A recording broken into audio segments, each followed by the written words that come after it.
என்னுடைய தகுதி தேவனால் உண்டாயிருக்கிறது. நான் கிறிஸ்துவினால் தகுதி உள்ளவனாயிருக்கிறேன்.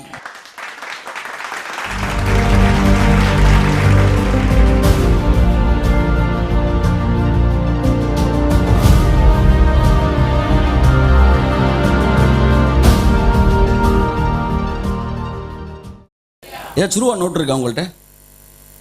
ஒரு 50 ரூபா, 100 ரூபா, 500 ரூபா, 1000 ரூபா திரும்ப கொடுத்துறேன். 500 ரூபா கூட கொடுங்களேன். 500 ரூபா தந்தாங்களேன், அதான் கொஞ்சம் எஃபெக்டிவாக இருக்கும். நான் உனக்கு அப்புறமேட்டு ஒரு 500 கொடுப்பேன். நான் ஜனங்களுக்கு கொடுக்க போகிறேன் இந்த 500 ரூபாய். எத்தனை யாருக்கு இந்த 500 ரூபா நோட்டு வேணும்னு சொல்லுங்க. கை தூக்குங்க, நல்லா கை தூக்குங்க. ஓகே, ஒரு 500 ரூபா தான் இருக்கு. சரியா? நல்லா பாருங்க. கசக்கிட்டேன், நோட்டை கசக்கிட்டேன். இப்ப யாருக்கு இந்த 500 ரூபா வேணும்? என்னங்க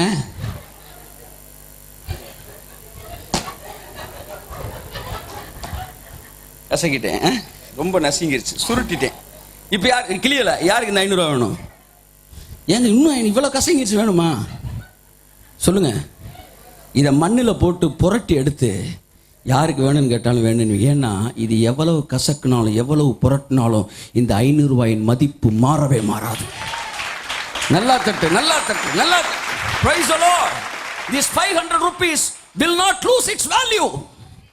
இது கசங்கினாலும் அழுக்கானாலும் 500 ரூபாயோட வேல்யூ மாறாதுன்னா, ரத்தத்தை கொடுத்து சிந்தி உன்னை என்னை நீதிமானாக்கி இருக்காரு. நீ கசங்கினாலும் அழுக்கானாலும் உன்னுடைய value in heaven will never change. கரங்களை தட்டி கர்த்தருக்கு நன்றி சொல்வோம். After all, this 500 rupees will never lose its value. How can you lose your righteousness? இந்த 500 ரூபாய் நோட்டு எவ்வளவு கசக்குனாலும் வேல்யூ மாறாதுன்னா, நீ புதுசா கொடுத்தாலும் அவன் 500 ரூபாய் காசு தர போறான். நீ அழுக்காக்கி கொடுத்தாலும் 500 ரூபாய்க்கு பொருள் தர போறான்னா, நீ ரத்தத்தில் மீட்கப்பட்ட நீதிமான். பிசாசு 1000 மேல எதை பூசினாலும் உன் வேல்யூ மாறாதுடா.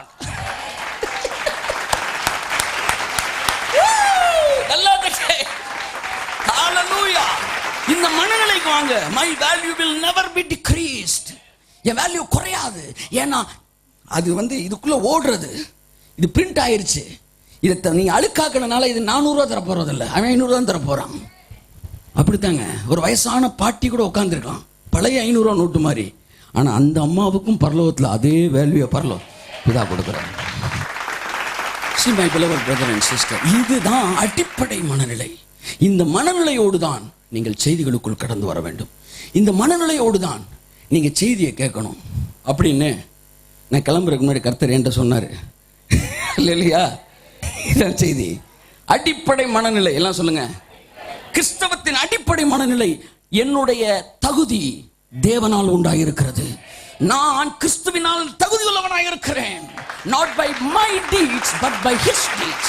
என்னுடைய செயல்களினால் அல்ல, அவருடைய செயலினாலே நான் எப்பொழுதுமே தகுதி உள்ளவனாகவே இருக்கிறேன். கரங்களை தட்டி கர்த்தருக்கு நன்றி சொல்லுவோம். ஆமென், ஆமென், ஆமென், ஆமென், ஆமென். சோ எதுக்கு சொல்ல வரேன்னா, நீங்க அந்த மனநிலை இருக்கும்போது பிரைட்டா இருக்கிறீங்க. கேட்கிற சத்தியம் உங்களுக்கு பலன் செய்ய ஆரம்பிக்குது. எலியா கருத்தா ஜெபிச்சா மழை நின்றுச்சு. ஏன்னா எலியாக்குள்ள நான் நீதிமான் என்கிற மனநிலை இருந்துச்சு. இந்தப்பா கசங்கிடுச்சு வேணுமா? பரவாயில்ல தாங்க. It never loose it's value. ஆண்டவர் இவ்வளவு கசங்கிட்டேன், பரவாயில்ல வாடா, உன் வேல்யூ குறையவே குறையாது. யூ ஆர் மைன், என்னுடையவன். நன்றி. அல்லேலூயா. சோ நல்லா கவனிங்க. என்ன சொல்லிக்கிட்டேன்? நீதிமான் என்கிற மனநிலை எலியாவுக்கு இருந்துச்சு.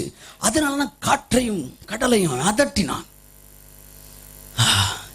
இது மட்டும் ஸ்ட்ராங் ஆயிடுச்சுன்னா ஒன்று சொல்லவா, எல்லா கிஃப்டும் உங்கள்கிட்ட ஆப்ரேட் ஆக ஆரம்பிச்சு.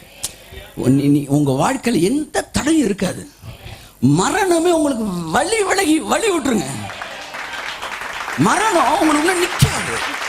உங்க மரணமும் விலகிறோம், அடுத்தவர்கள் மரணம் கூட விலகிறோம். The righteousness of Christ. புரியுதா உங்களுக்கு? புரியுதா? அதாவது இயேசுநாதர் போய் நின்னார்னா டெட் பாடியில் எந்திரிச்சிரும். இப்போ இயேசுநாதர் போகும்போது ஒரு டிவி பார்க்குற ரிமோட்டை கையில் கொடுத்துட்டு வச்சிடறான்ட்டு போன மாதிரி அவர் நீதி உங்கள் கையில் கொடுத்துட்டு யூஸ் பண்ணுறான்னு போயிருக்காரு. இப்போ உங்கள்கிட்ட இருக்கிற நீதி என்ன நீதி தெரியுமா? டெட் பாடியவே எழுப்புற நீதி. அந்த நீதி இப்போ உங்கள் மேலே இருக்குது. இது உங்கள் நீதி இல்லை. அதை புரிஞ்சுக்காங்க, நல்லா புரிஞ்சுக்காங்க. ஒரு பெரிய வந்து லான்ச்சர் அடித்தா ஒரு பில்டிங்கை தூக்கிற மாதிரி லான்ச்சர், அதை உங்கள் கையில் கொடுத்துருக்கிறாரு. இப்போ நீ அமுக்குனாலும் அந்த பில்டிங் காலியாகத்தான் போகுது. இதுக்கு நீ யாருன்றது இங்கே விஷயம் இல்லை, உன் கையில் இருக்க வெப்பன் என்னன்றதான் விஷயம். அப்படித்தான் நீ யார் என்பது விஷயம் இல்லை. உனக்கு கொடுக்கப்பட்ட நீதி கிறிஸ்துவின் நீதியாக இருக்கிறபடினாலே உனக்கு முன்பாக மரணம் விலகும். கொண்டு வாங்க கொண்டு வாங்க கொண்டு வாங்க கொண்டு வாங்க அந்த மனநிலை. புதிய ஏற்பாட்டின் மிகப்பெரிய வேலை தியானம்.